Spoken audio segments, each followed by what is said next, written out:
Thank you for watching St. Luke's Penn Foundation's Autumn Hope-A-Thon, presented by Clemens Family Corporation, the parent company of Clemens Food Group, producers of Hatfield quality pork products.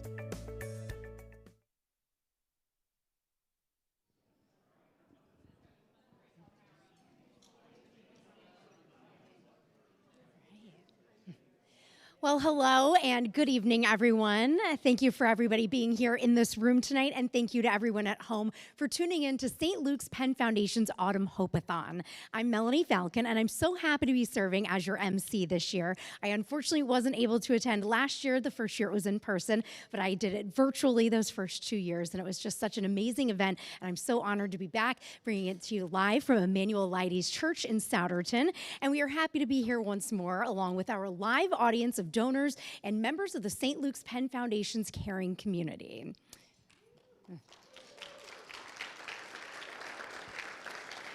Now, each year, St. Luke's Penn Foundation and its caring community comes together to hear inspirational stories of hope, spread awareness, reduce stigma, and raise important funds for its 25 mental health and substance use disorder services. Just an incredible work that St. Luke's Penn Foundation does.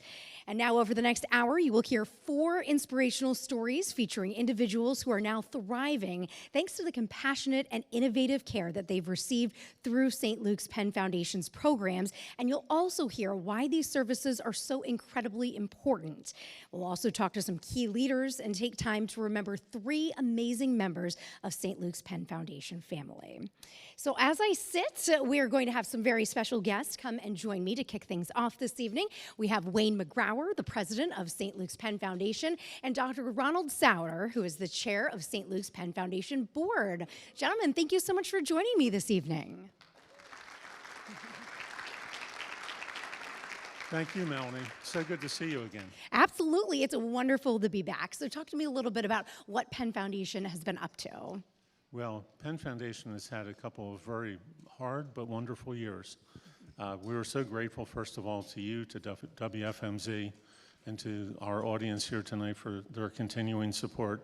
Penn Foundation has always been the beneficiary of incredible kindness from this community. So, as you know, the last couple of years have been incredibly difficult for all of us. And as I often say, before the COVID-19 pandemic, Penn Foundation was addressing an opioid use disorder pandemic. So we actually are still addressing that. So the last few years have been remarkably challenging, but they've only been possible because of a caring community that, has helped us, as you'll hear tonight, develop new programs, meet incredible needs in our community that continue to grow. Opioid use and substance use disorders are up.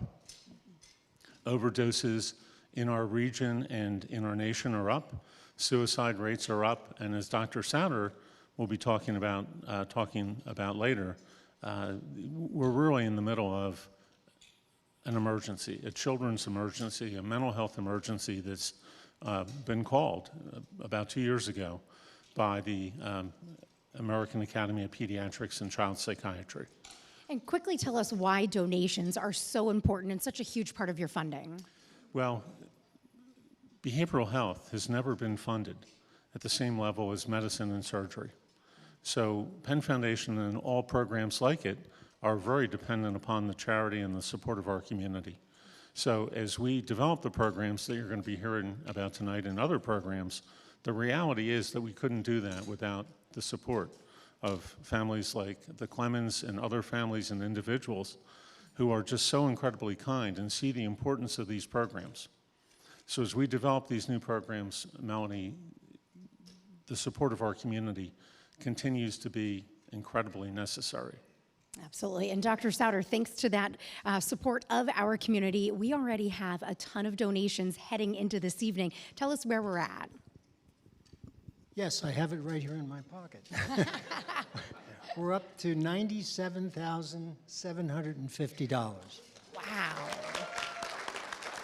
Absolutely incredible. Thank you to everybody who donated ahead of tonight and everybody who is planning to donate this evening. Our goal, by the way, is $150,000. So just over $50,000 left to go. Can we do it? I I think we can. All right. Well, thank you guys so much. And if you want to make those donations, you can call 484-658-2804. You can also visit pennfoundation.org, and you can follow the link to donate. So, Dr. Souter, let's go back to you and tell us a little bit about some of the programs that St. Luke's Penn Foundation has to offer our community. So, Melanie, when I became chair of the board at St. Luke's Penn Foundation, this kind gentleman kindly offered to have me join him to meet the staff of the various 25 programs that we offer to the community at St. Luke's Penn Foundation. And so for the last 9 months, that's exactly what I've been doing. I've been meeting with these folks. I've been getting to know them. I've been listening to their stories about the care that they deliver to our community and the challenges they face in giving that care. I must say it's been an incredibly educational experience for me, but it's also been very inspiring to meet these people. They have taught me a lot. I've learned a lot from them. One of the most important things that I've learned from them is that the treatment of mental illness and substance use disorder is more than just therapeutic sessions or counseling or giving medication. In order to have true recovery from these conditions, we must address certain basic needs in people's lives. I'm talking about food insecurity. I'm talking about safe housing.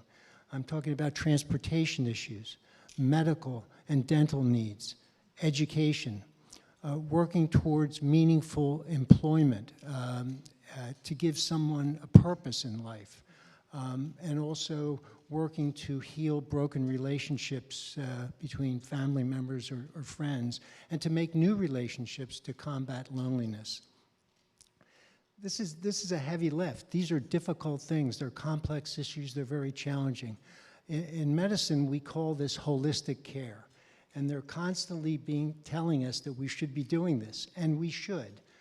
But we often fail. We come up short. And we do that. We come up short because it's really, really hard to do. What I've learned from the people at the foundation, these wonderful, inspiring people, is that they know how to do this, and they're very, very good at it.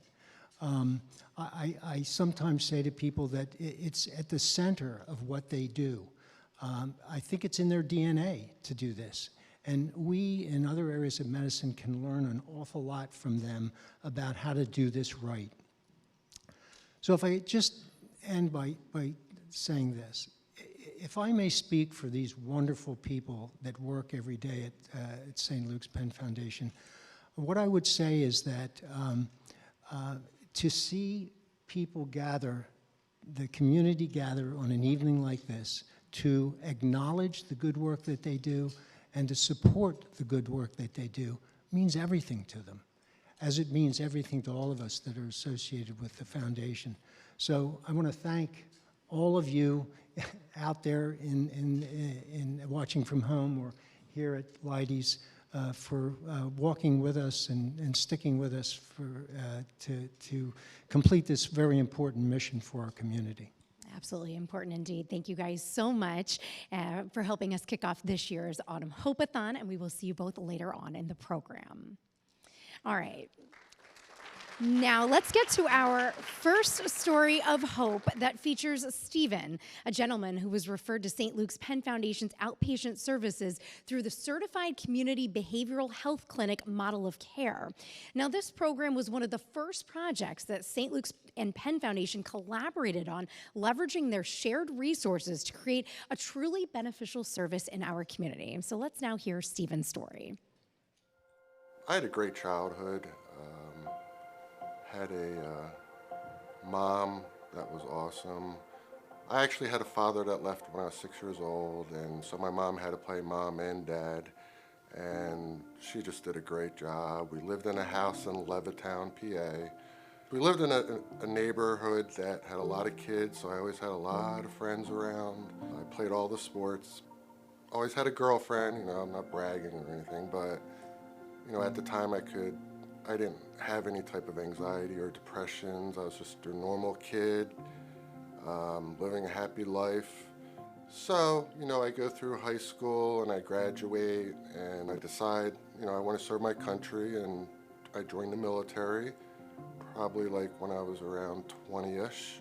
I enjoyed it, being in a foreign country. I could truly tell you that my life was kind of normal up until the point after I was discharged from the military. I got home and just everybody noticed I was different.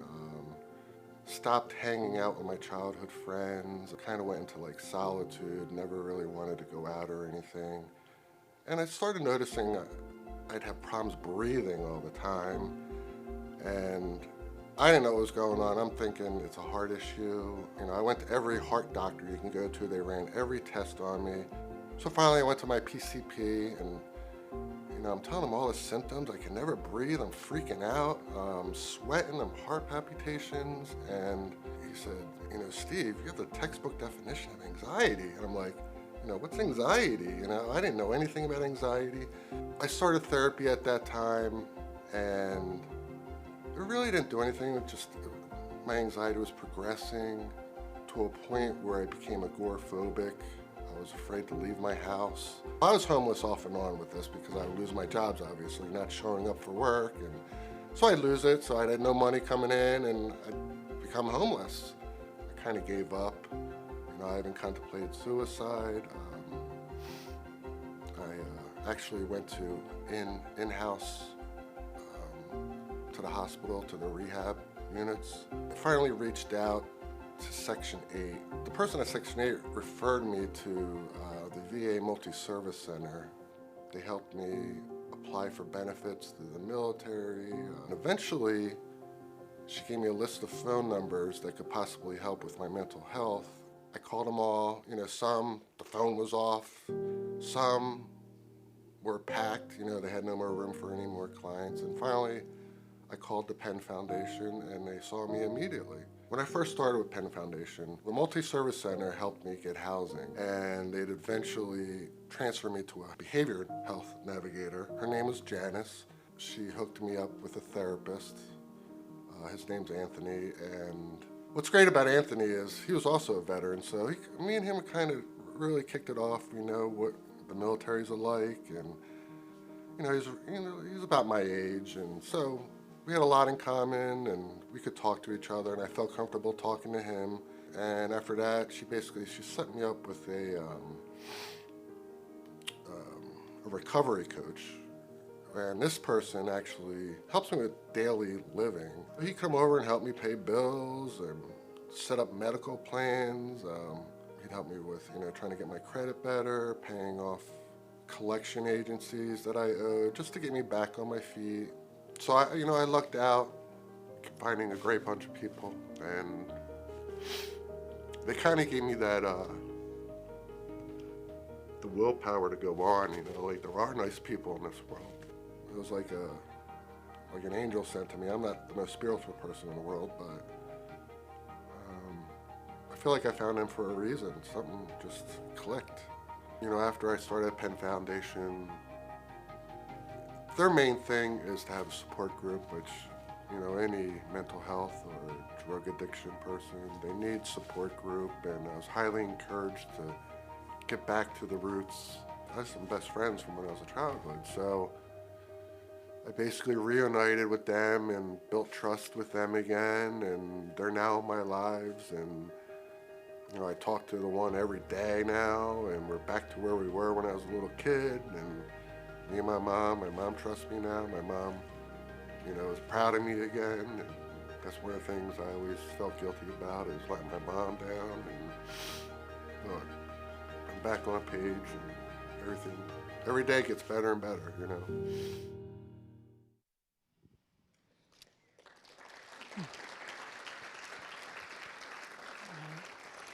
As he said, every day gets better and better, and that's just so powerful to hear. And he also talked a lot about what Dr. Souter said, all of the different needs in his life, the fact that he was homeless, his credit, every little facet of his life was taken care of, which is just amazing.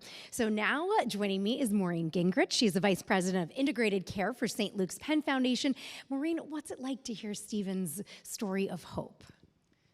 Hi, Melanie. So hearing Stephen's story is just so encouraging because he has had such success and his recovery has been so meaningful to him. And that just makes me proud of Stephen, proud of his care team, and proud of what we can do together. Absolutely. And you're doing that together through, I'm gonna read this or I'm gonna mess it up, it's a mouthful, the Certified Community Behavioral Health Clinic Model of Care. So tell me exactly what that means. Absolutely. So the Certified Community Behavioral Health Clinic is a model of care that is both innovative and comprehensive and really wraps care around the individual depending on their needs. This model and implementation here at St. Luke's Penn Foundation has been supported by the Substance Abuse and Mental Health Services Administration, who's also supporting the rollout of this model across the country in various phases. And it's special for us because St. Luke's and Penn Foundation partnered around this project before we had even officially merged in July of 2021. And so it's something that would not have been possible for us to do independently. However, together as one, we have been able to bring this to fruition and reach so many more lives. How many people have you helped through this program? So we've outreached over 700 people through this program, and many have been connected to care, and we continue to do that outreach today. Wonderful. What are your primary focus areas as well? So the CCBHC model of care is really focused around bringing services together to the individual. So it might involve really supercharging our community-based partnerships and strengthening those partnerships with both schools, other community behavioral health providers, veterans services, and also, any physical health providers, because this emphasis is really important on integrating the physical and the behavioral health care for the individual. It also has a set of core services that individuals are able to access depending on their unique needs. And these services are really focused on individuals who maybe have complex conditions or serious illnesses and would benefit from that team support. Absolutely, truly a multifaceted care there. So Absolutely. Maureen, thank you so much for joining me this evening and telling us a little bit more about this model of care. Appreciate it. Thank you. All right. And a big part of the ongoing support is thanks to the lead sponsors of tonight's event. Through their generosity and contributions from donors like you, we can continue to impact the lives of those who seek help for mental health or substance use disorder challenges. So please join me now in thanking some of those sponsors. First, our presenting sponsor, the Clemens Family Corporation.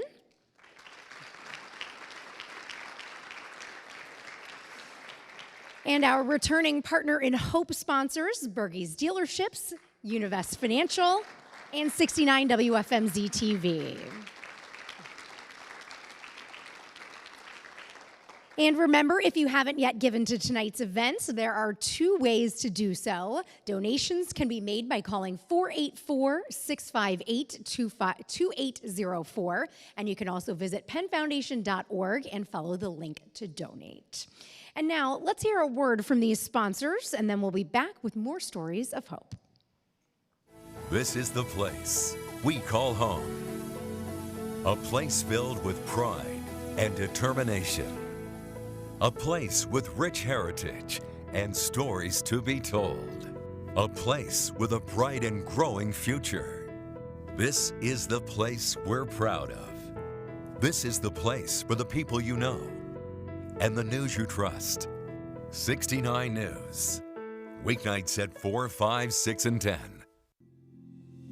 For more than 145 years, Univest has partnered with our local business community to support growth and to help achieve their goals. And we've never forgotten the values and principles that have shaped us, building personal relationships, listening to needs, and delighting our customers.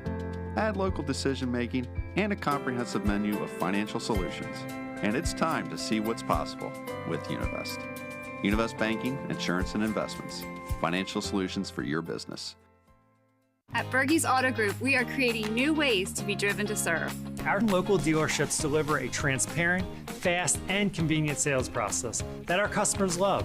You can shop from home or in our showrooms. Bergey's is also a great place to sell your car. Visit Bergeys.com and get a Kelly Blue Book certified offer for your vehicle in minutes. Start your Bergey's experience at Bergeys.com. Bergey's, a trusted name since 1924. Driven to serve!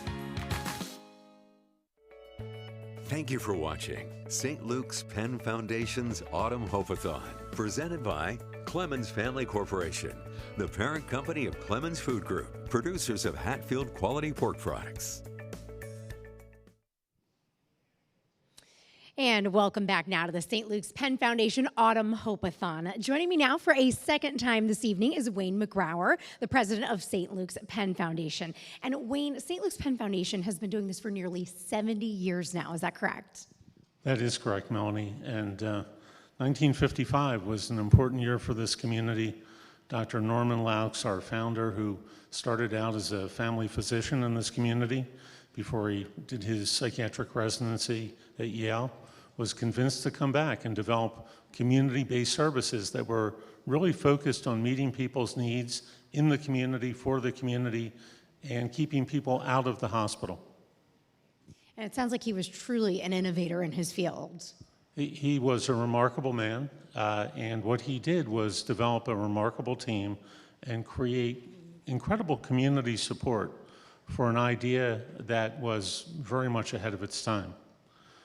And I think one of the things that we're wanting to do and continuing to do is build upon that collective vision, build upon the community support that we've always experienced, and to continue to be the leader in this community for the behavioral health and substance use disorder needs that exist and frankly are growing. Absolutely. What do you think he would think today? I'm sorry. What do you think he would think today of what What would this he has think become? today? He would be thrilled. One of the things that Dr. Laux often talked to me about, and I had the privilege of working with him as a very young administrator, is he talked about the caring community.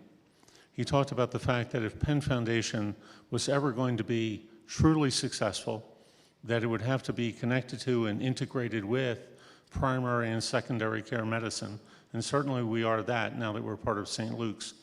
The other thing that he always talked about with me was the importance of having community relationships, being connected to the safety net organizations in a community, the church community, the business community, the educational community, the law enforcement community, all those organizations that touch people in different ways, particularly at times of crisis. And it has been a tough year for St. Luke's Penn Foundation. I understand that you lost a few people who are near and dear to the program. We did. We have a remarkable team, and we lost 3 beloved members of that family team this year.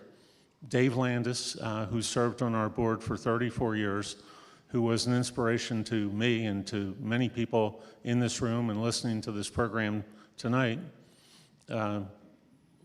just was a remarkable visionary for Penn Foundation, did so much great work for this community, even though he's known for the family business that has his name, Landis Supermarkets. So much that Dave did was quietly done behind the scenes, and he was just remarkable. Another person that we lost this year was Karen Kern. And Karen, who I had the opportunity to get to know her family when I was in high school at Penn Ridge. Karen worked at Penn Foundation, St. Luke's Penn Foundation, for 51 years as a clinician, and I cannot begin to estimate the number of people that she cared for and the number of professionals that she supervised and trained. And then lastly, we also lost a dear friend, Dr. Laux's daughter, Elizabeth Laux Crable, passed away last December. And Elizabeth was an important force to maintain the Laux legacy and to maintain a view of behavioral health that was started by her dad, that was always seen as something important for this community. Today would have been Elizabeth's birthday. We're thinking about her today and her family, but a remarkable person, 3 remarkable people whose shoulders we stand on. Absolutely. I'm sure she would have been so honored for this to be on her birthday. A legacy indeed. And thank you so much, Wayne, for joining me back up here again. My pleasure. All right. And now let's hear about how St. Luke's Penn Foundation continues to honor their legacies by impacting the lives of those who are in need.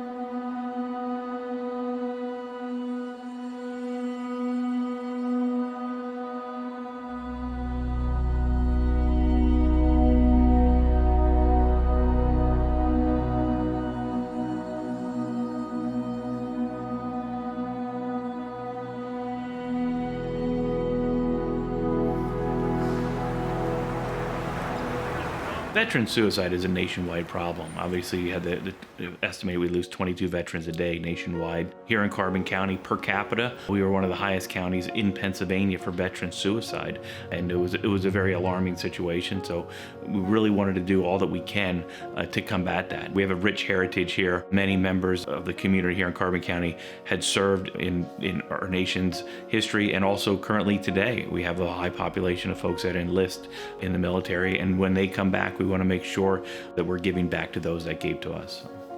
My name is Rob Brands. I am a United States Marine Corps veteran from 1987 to 1991, and I'm the program manager for the Victory for Veterans program.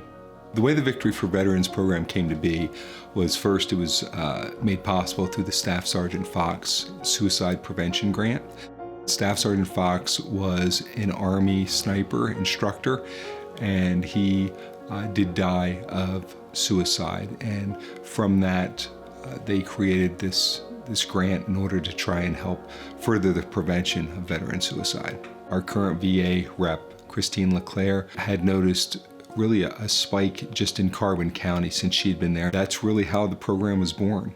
In November, we opened the Veterans Hub of Northeastern Pennsylvania. Victory for Veterans has been there pretty much from the get-go when we started there.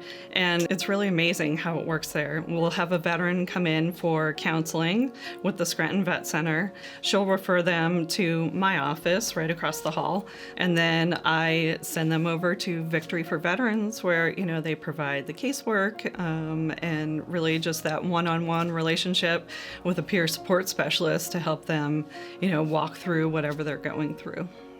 In the Victory for Veterans program, the largest thing that we do is peer support. We have peer support specialists who are certified, and they reach out, they talk to these veterans. We meet most times weekly. We help them to establish goals. We also help them look at resources that they might be eligible for or entitled to. We identify that veterans, they don't always like sitting in a sterile office environment. Sometimes they're more at ease in their own surroundings, whether it be in a park or in the woods or home, wherever. When they were in combat, when they were in service, they felt as though they had purpose. And they come home to civilian life and they feel like they don't have a purpose. It's very tough to try and manage that. And when you come back to civilian life, it's not like the military. So a lot of these veterans struggle through that. We're working very hard to change those outcomes.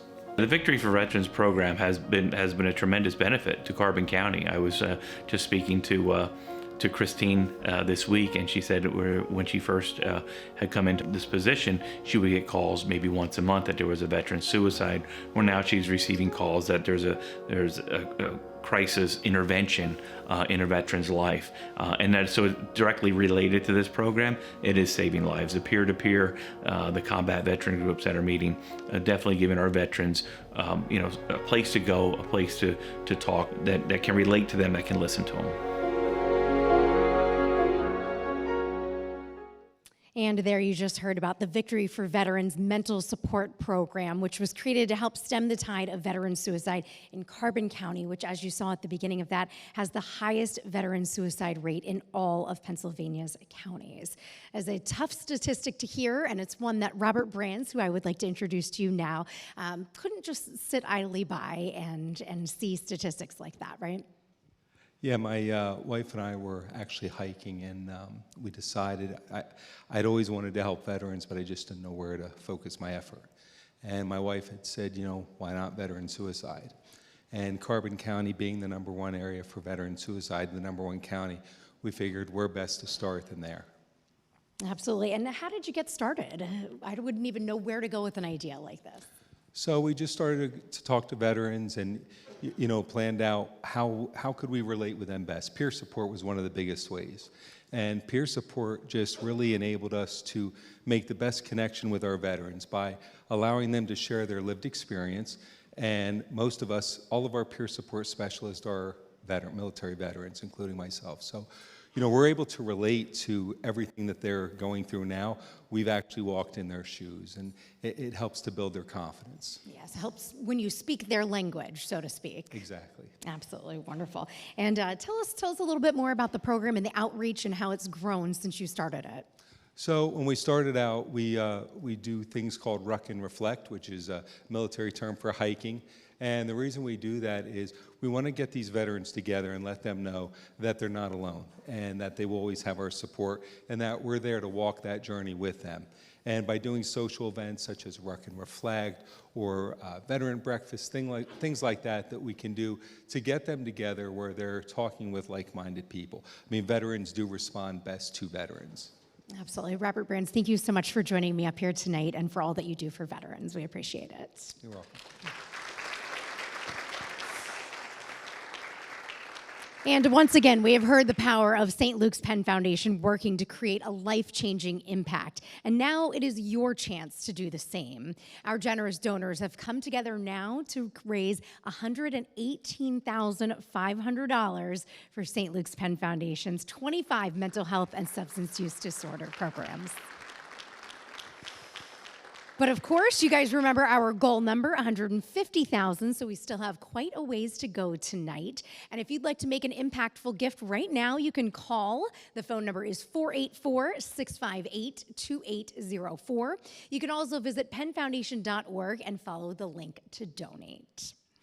Now, we are so grateful for our caring community, so here are a few words from our sponsors. Start your night with 69 News at 8 p.m. Join Rob Vaughn for a look at the day's top stories at a time that fits your life. Plus the AccuWeather forecast from the weather team you trust. 69 News at 8 p.m. Weeknights on 69 WFMZ TV. We all have hopes and dreams, where we're going in life and how we'll get there. Like renovating your home, putting money away for a rainy day, taking care of the family, saving for retirement, and college. And baby showers. Planning ahead now so you'll be comfortable later. Wherever you are in life, or want to be, it's time to see what's possible with Univest. Univest Bank and Trust Co. is member FDIC. At Bergey's Auto Group, we are creating new ways to be driven to serve. Our local dealerships deliver a transparent, fast, and convenient sales process that our customers love. You can shop from home or in our showrooms. Bergey's is also a great place to sell your car. Visit Bergey's.com and get a Kelly Blue Book certified offer for your vehicle in minutes. Start your Bergey's experience at Bergey's.com. Bergey's, a trusted name since 1924. Driven to serve! Thank you for watching St. Luke's Penn Foundation's Autumn Hope-A-Thon, presented by Clemens Family Corporation, the parent company of Clemens Food Group, producers of Hatfield quality pork products. Welcome back to St. Luke's Penn Foundation's 2023 Autumn Hope-A-Thon, and thank you again to all of our generous sponsors this evening. Joining me back on stage right now is Dr. Souter. And Dr. Souter, you've been on the St. Luke's Penn Foundation board for many years now, and as you mentioned, before that, you're a pediatrician for 43 years. Yes, I was, and it was a privilege to be a pediatrician in our community. As you know, over the past number of years, we've had a dramatic increase in the number of people in our nation suffering from mental health, behavioral health, and substance use disorder. In fact, as Wayne mentioned, the American Academy of Pediatrics and the Surgeon General of the United States have both declared a national mental health emergency or crisis in our country. Because we as pediatricians see so many children today with anxiety and depression and suicidality and substance use disorder, We routinely screen for these disorders in our practices. So what do we look for? Well, we look for things like persistent loneliness or sadness, feelings of isolation, sleep problems, difficulty in school with declining school performance or school avoidance. We look for problems with friendships. Bullying is a big issue, as you know. We look for problems with behavior at home causing significant dysfunction in the family. And then we also routinely ask for a history of self-injury or self-abuse and suicidal ideation. So those are the things we look for in our children. And once one of those things is identified, where does the child or a family go from there? So you're right, it's a big challenge for us. In some case, well, when we identify these problems, children need evaluation and possibly treatment. So in some instances, the pediatrician can do this in his own office, but at other times, the pediatrician or primary caregiver may lack the expertise or the resources to actually evaluate and treat these children. Particularly children who have more severe depression, more severe suicidality, more severe substance use. In that case, we need help. And therein lies another problem, and that is we have a severe shortage of mental health experts to give us this help. I'm speaking about shortage of mental health workers, of child psychiatrists and psychologists, of counselors and social workers. We just don't have enough of them. The American Academy of Pediatrics has also said that we have an urgent need for more community-based mental health centers in our country. We don't have enough of those either. Fortunately, in our community, we have St. Luke's Penn Foundation, which for 70 years has been such a high-quality mental health center. And so for me, as a pediatrician who, as you say, practiced for 43 years on Lawn Avenue in Sellersville, you know, it was a gift to me and to my entire practice to have Penn Foundation literally down the street from my office to be able to help me care for these children. And how did Penn Foundation let me help just you say, care for them? well, it was also a gift to my children, to the children and their families, in that they did not have to travel long distances to receive this care, but could get it right in their own community. Absolutely. Tell me some of the ways that Penn Foundation did help address these needs of your children. So we have a number of programs that address the needs of children and adolescents who are suffering from developmental delay or mental health or behavioral health problems. There are many programs, but one of my favorites was something called, and one that I used most often in my practice, was something called early intervention. And early intervention is a program for children less than 3 years of age who have developmental delay. So how does this happen? Well, we routinely screen, pediatricians routinely screen for developmental problems, particularly in young children. And then when we find a developmental issue, or when a parent comes to us and is concerned about a developmental problem, then what we would do is refer them to St. Luke's Penn Foundation Early Intervention. And what they would do is actually send a developmental specialist into the patient's home to actually do more in-depth developmental testing. And if they found that the child did indeed have developmental delay, for instance, in speech and language development, then they would actually arrange for a speech therapist to come to the patient's home and give ongoing in-home speech therapy for the child on an ongoing basis.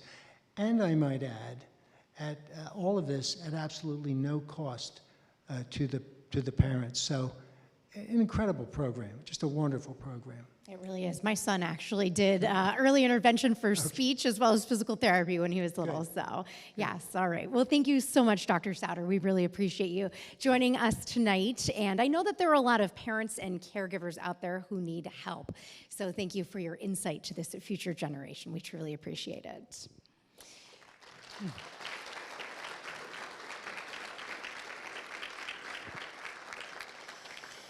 And unfortunately, it is clear that many of our children are struggling. And for those children whose loved ones are battling their own mental health or substance use challenges, those struggles can be even greater. So thanks to St. Luke's Penn Foundation's Camp Crossroads, children aged 9 to 12 living with addiction in their families have somewhere to turn for help. So let's now hear about Kayla, who has uncovered a newfound confidence and friends at Camp Crossroads.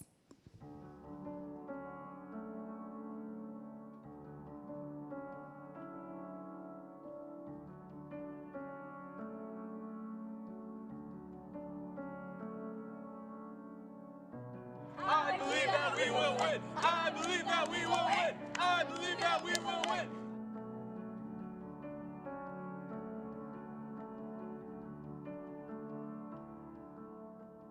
Kayla Vickers is my granddaughter, and she is 10 years old. Kayla is a ray of sunshine.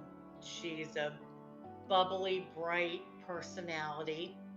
She loves to laugh and has a great sense of humor. She's beautiful. So that's my Kayla. Kayla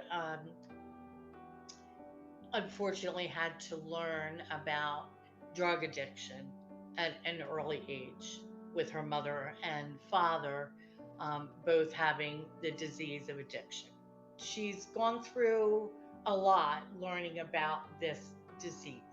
The very most unfortunate thing is Kayla lost her father in 2019 from an overdose.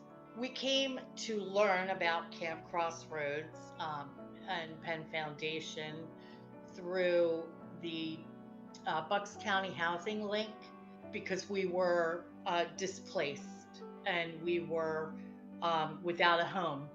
My caseworker, Jane, at the time, she emailed me.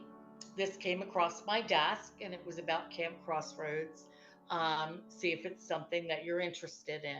Kayla has never camped or been away for a weekend, so she was anxious about that. And at the last minute, she did too much anxiety. She didn't want to go.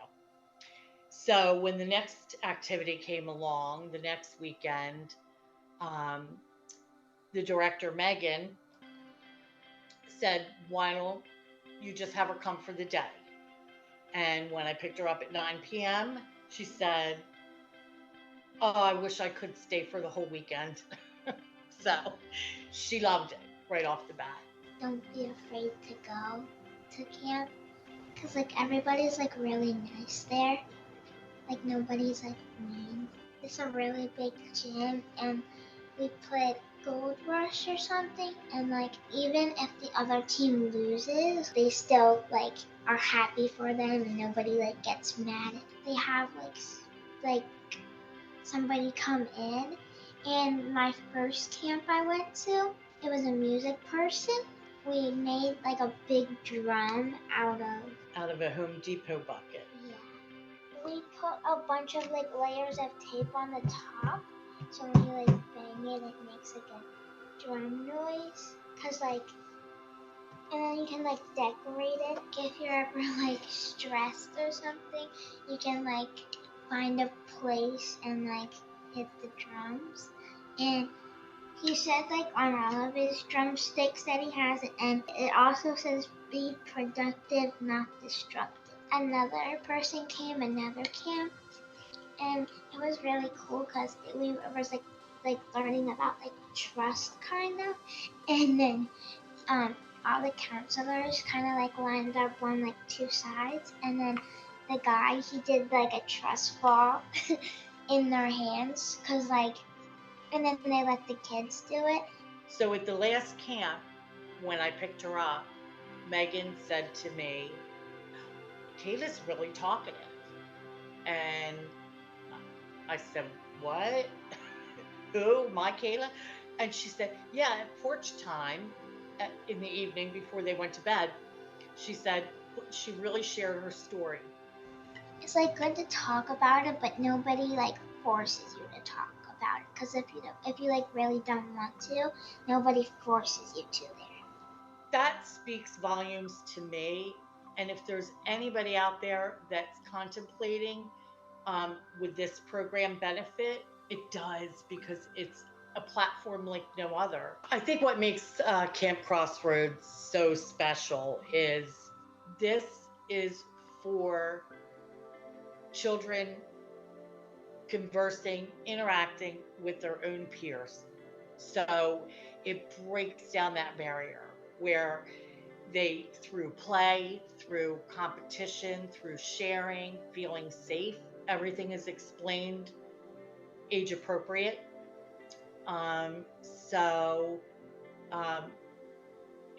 It's one of the reasons why I treasure this program so much. Know that you're not the only one in like a kind of like a bad situation, and you're not the only one, and you can talk about it. And it's like nice to meet people that like understand you, because like if you like tell somebody that like doesn't really know, they'll be like, what? And instead like the other people are like they agree. They're like, I get it. Yeah. I feel like that's what the camp's about, like to get to know people that also went through it.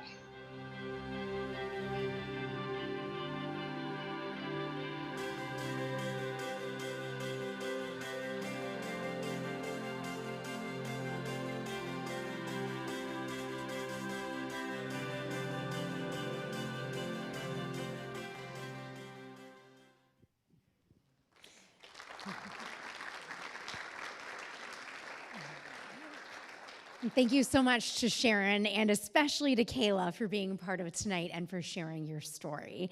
Camp Crossroads is truly a special place for kids like Kayla and a safe space, as you heard her say. So here to tell us more about this program tonight is Megan Yoder, the program supervisor for St. Luke's Penn Foundation's Impact Camps. Thank you so much for joining me up here, Megan. Hi, Melanie. It's so great to be here. And we absolutely adore Kayla. So we're so thankful to have her a part of our Camp Crossroads family. Yeah, she is so cute. And I know she's definitely coming from a tough situation because living with addiction in your family is really tough for kids, right? Absolutely. I mean, it's hard for adults to share their stories sometimes, so especially for kids who may not have the language or they may not have had time to actually process what they've lived through, they don't know how to express themselves in that way. So we're really big on storytelling.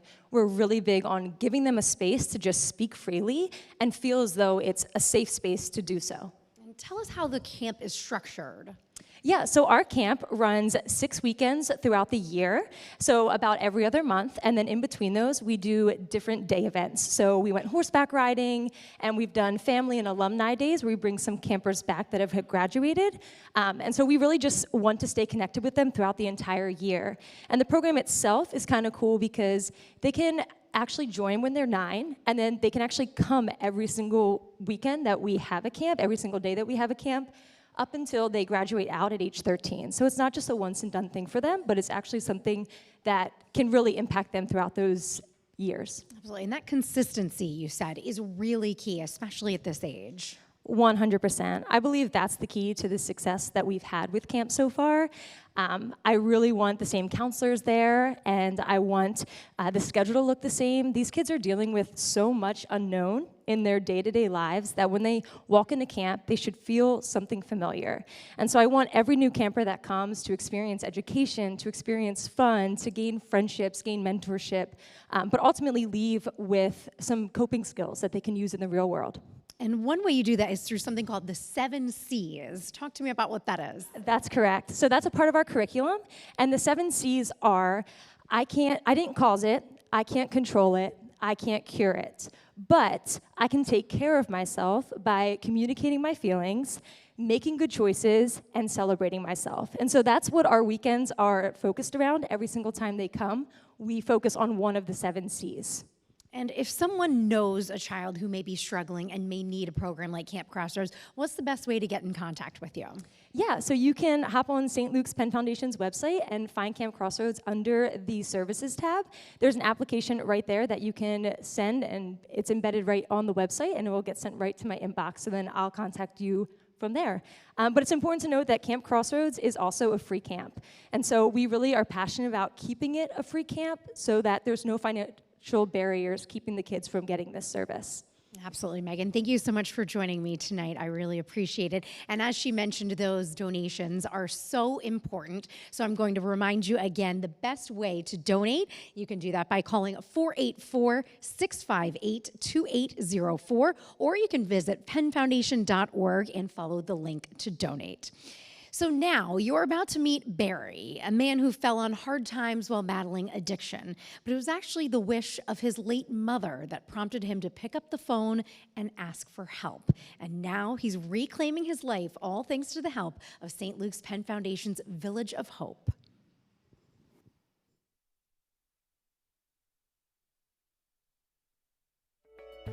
Thank you for watching. Growing up, I started drinking and drugging at an early age. Eventually, I phased out the harder drugs, but continued to drink and smoke the wacky weed. Fast forward to 2005, I got my first DUI. And 2006, I got my second DUI. And 2007, I got my third one. That's when they put me into prison. When I came out, I ended up moving in with my mom. It was pretty trying on my mom. Felt like a burden on her. Looking for a job was tough because I had a problem with rejection. Every time I got rejection from a job, didn't make the job, and I get more depressed. And eventually I got to the point where I hardly even tried anymore looking. Fast forward to about 2021, my mom got sick and she passed away. So there I was, no money, no friends or family that was able to put me out. So I was looking at being homeless, but by the time December rolled around, I just still didn't have a job, no place to go, and I had to move out. And on the streets I went. The winter of 21 to 22 was a long and cold winter. I had to find places to stay warm all the time. And there weren't not many places around. It was either a library in the daytime, a bar at nighttime. At this point, I was 14 and a half years sober. But hanging out in a bar turned out to be more than my sobriety could handle. After about a month of being hanging out in the bar, being homeless, eventually my willpower gave out and I started drinking again. So I reached out to Penn Foundation and they assigned me a peer support specialist. He was a nice fellow. Yeah, he came by every week, about once a week, and we talked about my, issues with depression, my grief with my mom. That's when I decided to up my game. I got my 3 super women who helped me out so much in this place. I have Charlene, she's my outpatient alcohol counselor and therapist, and also my art therapy director. Then we have Ann, who's my case manager, and she really gets down and dirty with the paperwork. And then we have Lauren. Transportation was always an issue, and she was always there to help me get around. They encouraged my sobriety, which I was drinking at the time. They tried to get me back on the wagon. Eventually, after 5 months of drinking again, I did get back on the wagon. Thank you to my counselors who helped me get there. Their encouragement and support was very key in that. They were always there for me, giving support and feedback, which meant a lot to me, kept my spirits up. Things went pretty slow at first, but as soon as winter was over, things started falling into place. I got sober, I got a job, but I was still homeless. But my super women pulled all their resources together, all three of them. They said, don't worry about it, we got a next plan. We got a plan B. And that was the men's house here at Penn Foundation. Right before moving into the men's house, I got a better job working at a department store. It's been a real boost to my ego and just well-being. And then soon after moving into the men's house, I joined the art therapy group. It's my inner being, is my artwork. You know, I do a lot of art, mostly pencil, black and white, some colored pencil. Gives me a chance to keep my artwork active. That's one of the things with my depression. I get into slumps. Therapy every week keeps me in tune with my artwork. When things didn't go my way, they never let me get down. They always supported me when things weren't going right. Most of all, they gave me hope. They're really big on it. The whole Penn Foundation, it's all about hope. People who don't have much, who have mental health problems, alcoholic issues, and it just gives us all hope. There's not many places out there that can do that. One thing I'm proud of is my sobriety. 1 year now, and that's the best thing I could say about what's going on with me.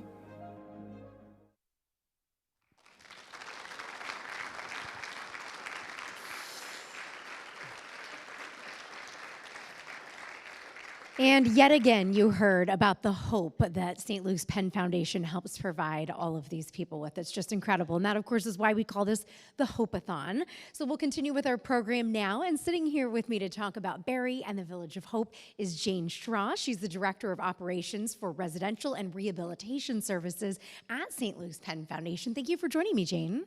Thank you for having me, Melanie.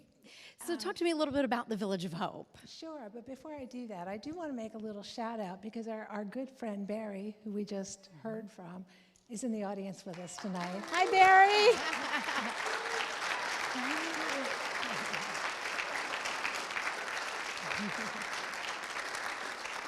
Awesome. Barry, thank you for joining us tonight. Yes, thanks for and sharing go your Eagles. story.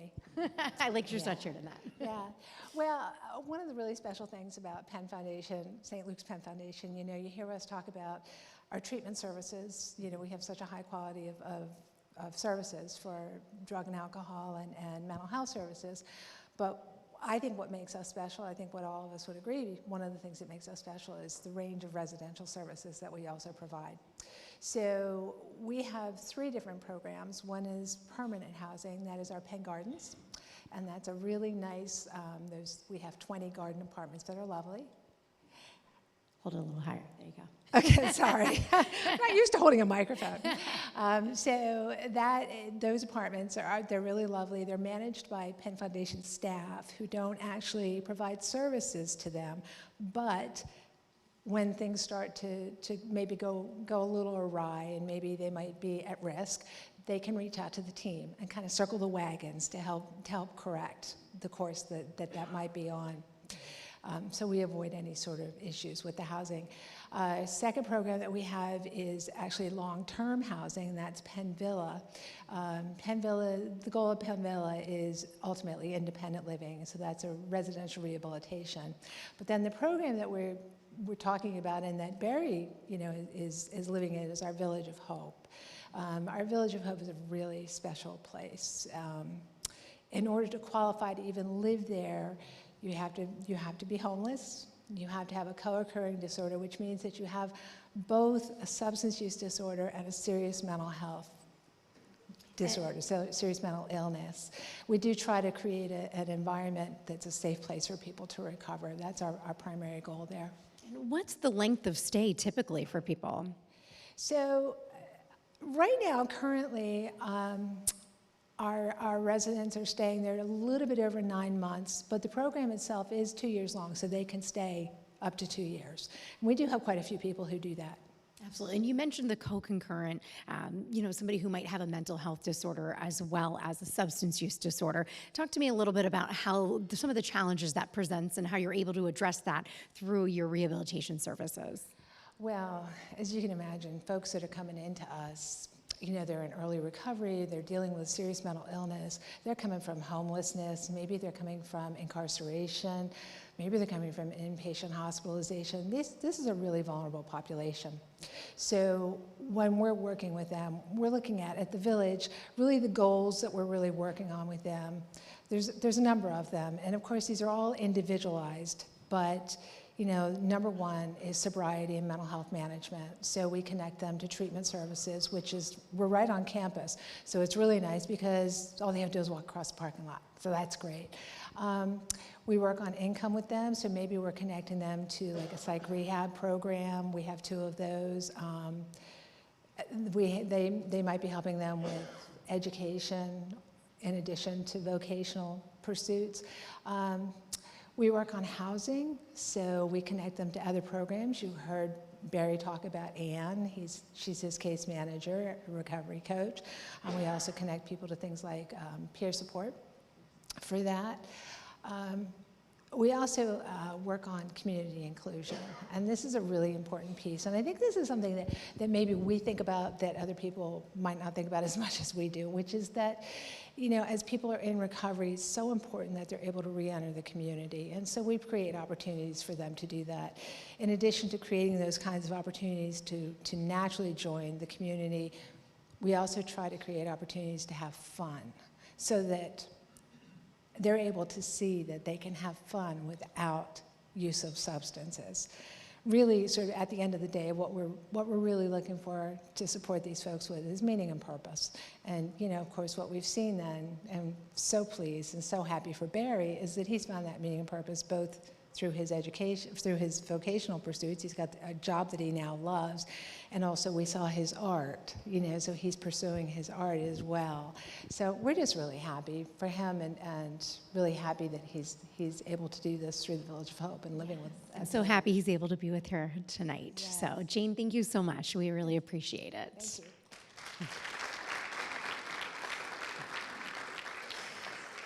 Thank you. And as we begin to wrap up our evening, I'd like to thank our presenting sponsor, the Clemens Family Corporation, once again for helping make tonight possible. Thank you for watching St. Luke's Penn Foundation's Autumn Hope-A-Thon, presented by Clemens Family Corporation, the parent company of Clemens Food Group, producers of Hatfield quality pork products. Welcome back. With a few minutes left, I want to invite Dr. Souter, Board Chair, and Wayne McGrower, President of St. Luke's Penn Foundation, to join us again as we close out our program. And gentlemen, what are some of your final thoughts this evening? Well, Melanie, I hope people are as inspired as I am. When I hear these stories, when I see the quality and the passion of our staff, I am truly blessed to lead such an incredible organization with just a remarkable group of people who hold this very nearly and dearly to their heart. So I hope everyone leaves tonight. We could only talk about 3 individuals. Penn Foundation serves more than 15,000 people a year in 25 programs in 9 locations. And I hope as you leave here tonight, you understand not only the importance of the work, but the need for the work, and celebrate this community for supporting what we do. You are all incredibly remarkable. We are so grateful. What we experience at Penn Foundation does not exist in many communities, so please understand that. This is something very, very special, and we are so grateful. We're so lucky to have a foundation like this. Thank you so much, Wayne. And Dr. Souter, do you have another note in your pocket with an updated total for us? I do. It looks like we're at $137,500. Absolutely incredible work here tonight. Thank you so much, Dr. Souter. Thank you so much, Wayne, for joining us up here and for all that you do every day for St. Luke's Penn Foundation. We appreciate it. And to our audience, thank you all for being here, both in the room as well as at home, and taking the time out of your night. I know the Phillies were on. They were tied 1-1 last I checked, so I don't know if we have any updates. No, not good. Uh-oh. I knew someone was checking. Thank you. All right. Well, thank you again to everybody at home and everybody here. And just because the Hope-A-Thon is coming to an end, it doesn't mean that the support for St. Luke's Penn Foundation has to as well. So if you weren't able to call in tonight, the best thing that you can do is go to pennfoundation.org to donate. You can make either a one-time gift or you can actually set up a recurring donation online. As you learned tonight, your contribution has a direct impact on the programs that St. Luke's Penn Foundation provides to our community. You can make a difference in someone's life and improve the mental health of our community. And as you heard, give people hope. So while the live stream is coming to an end now, we ask those of you here in the audience to please stay in your seats. They're going to be opening a dessert buffet in just a few minutes after some closing remarks. Thank you for watching St. Luke's Penn Foundation's Autumn Hope-A-Thon, presented by Clemens Family Corporation, the parent company of Clemens Food Group, producers of Hatfield quality pork products.